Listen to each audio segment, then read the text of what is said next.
नमस्कार, कैसे हैं आप लोग। मेरा नाम राज और कोऑपरेटिव सोसाइटीज के act bylaws rules regulations वगैरह हम डिस्कस किया करते हैं। जनरली लोगों को बहुत छोटी छोटी डाउट्स रहती है सोसाइटीज के अंदर, वो बेसिक डाउट्स को भी हम क्लियर करने की कोशिश करते रहते हैं। तो प्रोविजनल कमेटी होती है और दूसरा परमानेंट कमेटी होती है। परमानेंट कमेटी वो होती है जो चुन के आती है, जो इलेक्ट होके आती है 5 साल के लिए, और प्रोविजनल कमेटी वो होती है जब सोसाइटी का फॉर्मेशन होता है, उसके बाद पहली मैनेजिंग कमेटी बनती है और इलेक्शन हुआ नहीं है तो कुछ टाइम के लिए जो committee day to day affairs of the society है या बिजनेस ऑफ द सोसाइटी को देखता है, उसे प्रोविजनल कमेटी बोलते हैं। जब तक इलेक्शन नहीं हो जाए तो वो मैनेजिंग कमेटी उस सोसाइटी के सारे काम को देखती है।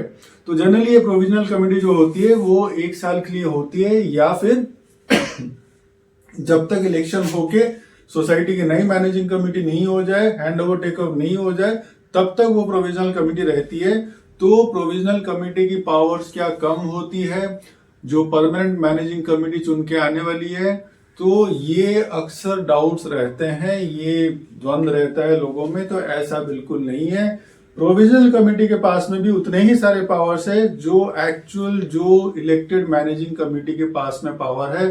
जो 5 साल वाले के पास में पावर है, ये 1 साल वाले के पास में भी वो पावर्स हैं, जिसको पहले जब भी जनरल बॉडी का मीटिंग वगैरह हुआ होगा, सोसाइटी के फॉर्मेशन हुए होंगे और वहां पे सेक्रेटरी, चेयरमैन वगैरह या दूसरे मैनेजिंग कमेटी के मेंबर्स चुन के आते हैं, उनके पास में भी वो सारे पावर्स है। इस प्रोविजनल मैनेजिंग कमेटी के पास में वो सारे पावर्स है, जिसको आप एडहॉक कमेटी भी बोल सकते हो, जिसको आप नॉमिनेटेड कमेटी भी बोल सकते हो, या जिसको फर्स्ट मैनेजिंग कमेटी भी बोल सकते हो, क्योंकि ये पहला मैनेजिंग कमेटी है। एडहॉक है मतलब कुछ टाइम के लिए या कुछ जो अवधि है उसके लिए इसको बनाया गया है।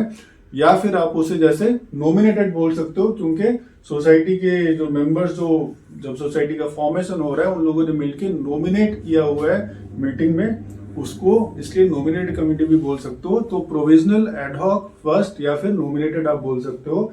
तो उनके पास में वो सारे पावर्स है जो एक्चुअल मैनेजिंग कमेटी के पास में होते हैं, जो इलेक्टेड मैनेजिंग कमेटी के पास में होते हैं। और इनका जो ड्यूरेशन है ये 1 साल का होना चाहिए, या फिर जब तक नई मैनेजिंग कमेटी चुन के आ नहीं जाती है और हैंड ओवर टेक ओवर नहीं हो जाता है। रिकॉर्ड्स ऑफ द चेयरमैन के पास में जो भी रिकॉर्ड्स है वो सारी चीजें वो हैंड ओवर कर देता है नए चेयरमैन को, नए मैनेजिंग कमेटी को, तब तक वो सारे पावर्स ये एंजॉय कर सकते हैं।